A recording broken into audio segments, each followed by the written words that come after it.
オーライト様から製品を提供いただき動画を作成しています。一つ目はバトン3 Pro。手頃なサイズに十分な光量を備えた扱いやすいライトです。同じ名前を冠する小型ライトバトン3のバッテリー大容量版という感じのアイテム。大きさはこんな感じ。全長は 101mm、径が 23mm の重量はバッテリー込みで 104g。手の中すっぽりなバトン3に比べて手のひらジャストサイズという感じです。非常に持ちやすいですね。バトン3も決して持ちにくいライトではありませんが、比べてしまうとプロが団地で持ちやすいです。仕上げはとても綺麗です。指にかかる滑り止めが整然と並んでいまして、バリや返りは一切ありません。インターフェースはサイドボタンが1つのみ。その中央はバッテリーのインジケーターを兼ねます。お尻部分はマグネットになってまして、据え置いて使うことも可能です。点灯のモードは3プラス4種類。まずは基本のモードとなるロー、ミドル、ハイの3つがこちらです。明るさ、ランタイムはそれぞれこんな感じ。先代と比較して性能は向上しているようです。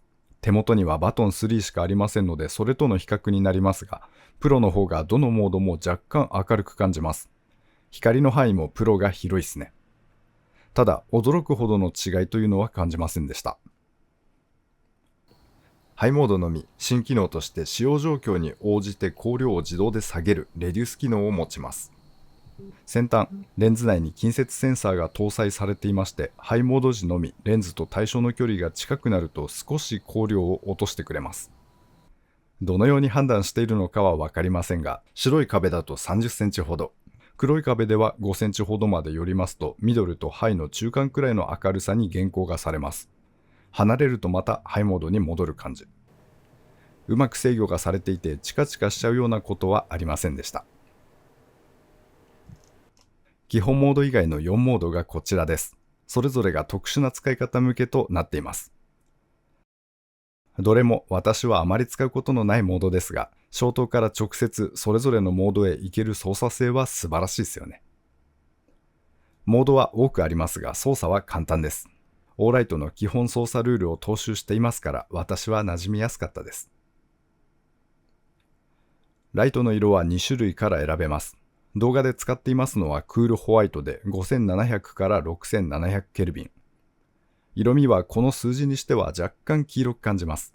オーライトの色って感じですね。暖色になるというのか、ソリッド味が失われて見えるようになりますので、シビアな色の確認には向かないように感じます。充電は専用ケーブルで行います。お尻部分にマグネットでくっつくオーライトさんお得意のタイプ。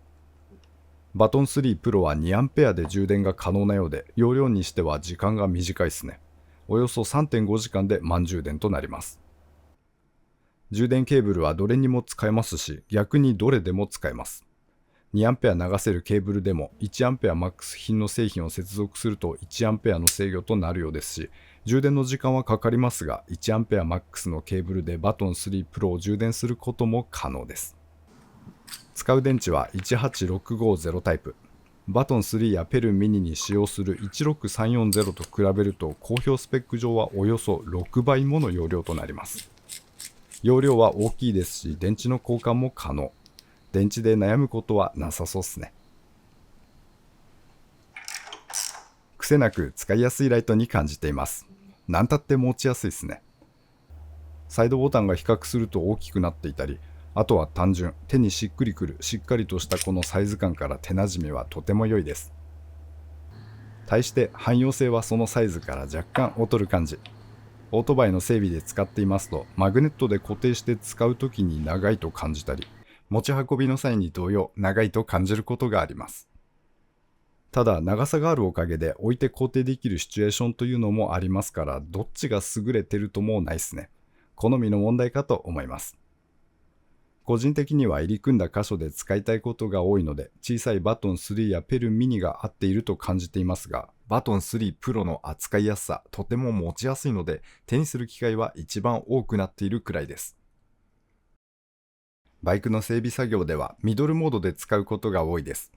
ハイも試したのですが、対象までの距離が近いので明るすぎて目が疲れると感じました。対して車で使うとハイの明るさがいいっすね。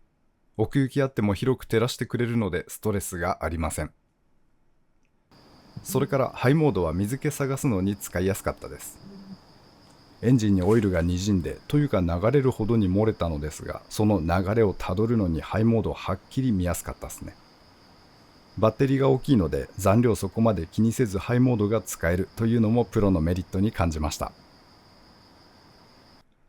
使っていて本当に不満がないっすね。上げるとしたら専用の充電ケーブルが必要なのとクリップが少し弱いと感じること、それから新機能の光レデュースが弱いくらい。専用ケーブルはワンタッチで便利なんすけど替えが効かないので、壊れた時に面倒だったり出張作業に忘れたりするとどうにもならないですから、使い方によってはおすすめがしにくくなります。クリップはバトン3と比べて本体の重量が重くなっていますから少し外れやすく感じます。こっち側、しっかり止まる側使えば外れることはなくなりますが、こっちはがっつりと硬いので止めるまでの操作が若干面倒。今作からの新機能、光のレデュース機能はもう少し強く働くと良いかなと感じました。あと少し遠くからでも減光して、減光するレベルももう少し欲しいですね。光量が落ちてもアルミ地に当ててますとまだ目が疲れる明るさなので、しっかりとミドルくらいまで落ちた方が使いやすそうに感じました。それから半押しでの点灯機能がないことやサイドボタンしか持たないことから逆手に持って使ったり、ミリタリー的な使い方には向かないと感じました。また本体の重量から帽子のつばにつけての使用はできないことはないですけど、帽子自体がずれちゃったりすることもありますので、バトン3ほどの快適性はありません。ご留意をいただきたいポイントとなっています。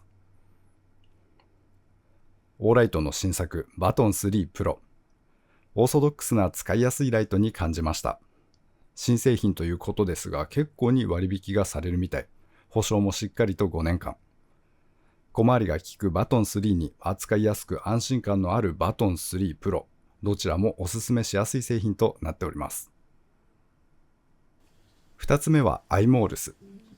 従来から販売されてます i1R2 プロの外装を変えたバージョンです。このシリーズ使いやすくて気に入っています。小型ながら十分な光量、タイプ C での充電が便利な EDC 向けなライトですね。外観はこんな感じ。モールス符号がデザインされたオーライトファン向けの製品。書いてあるモールスの内容はぜひ解読を楽しんでほしいとのことでした。大したことは書いてなかったですけどね。外観が違うだけでスペックは従来からラインナップのある i1R2 Pro と同じです。本体をひねってスイッチをオン。ひねる量に対して2段階のモードを備えていまして、ローモード5ルーメンから始まり、最後までひねり切るとハイモード180ルーメンとなります。ランタイムはそれぞれこんな感じ。ハイならこのサイズにしては十分すぎるほどに明るい、使いやすいライトですね。私はキーホルダーにつけています。ローモードは暗い場面でカバンの中身を確認したり、鍵穴を探したり。ハイモードは車、オートバイの出先での状態確認に使いやすいですね。このサイズですから電池持ちはそこまで良くないです。ハイモードでしっかり使ったら都度充電をしている感じ。しかしタイプ C 汎用ケーブルで充電ができますので、隙間時間を使って充電することが可能。使い勝手はすこぶる良いですね。EDC ライトはずっとこれを使っています。唯一不満があるとすれば、私の使い方ではローモードがたまに邪魔ということくらい。ローモードをすっ飛ばしてハイモードで使うことも多く、スイッチ回す量が多いんですよね。片手操作の場合、ハイに到達するためにはローモードが点灯してから2、3回つまみ直して回さないとならないのがめんどくせえなと感じることがあるんです。しかしこのサイズのライトにこれ以上求めるというのもなんか違うかとは思っています。災害時のことを考えますと、電池消費の低いローモードもあった方が良いとは思うので、難しいところなのかもしれません。さて、オーライト様では現在セールを開催中。割引率も大きいですが、それに加えて概要のリンクからアクセスいただくとキャッシュバックキャンペーン抽選の対象となるようです。さらに新規の会員登録者を対象に i3EOS のアンティークブロンズ色がプレゼントの対象となっています。ライトの購入を検討中の方はぜひご活用ください。